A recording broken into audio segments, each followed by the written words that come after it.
आज़ादी का जश्न है पहला, हर मोड़ पर तिरंगा लहराता है। पर क्या हम सच में आज़ाद हैं?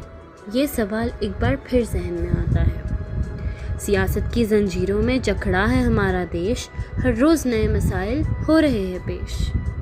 सरहदों पे जवान है शहीद हो रहे, बेटे माओं से जुदा आंसू है बह रहे। मज़हब के नाम पे लड़ाई जारी है, इंसानियत की रूह घबराई है।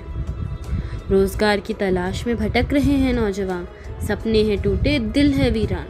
भ्रष्टाचार के दलदल में फंसा हुआ है समाज, कहाँ है वो आज़ादी, कहाँ है वो स्वराज। जिस्म तो आज़ाद है पर रूह अब भी है कैद, ज़मीर बेच दिया है क्या करेगा कोई वैद। आज यौम आज़ादी है तो चलो आज़ाद होते हैं, नफ़रत को मिटाकर भाईचारे को जगाते हैं, सच्चाई की राह पर कदम बढ़ाते हैं।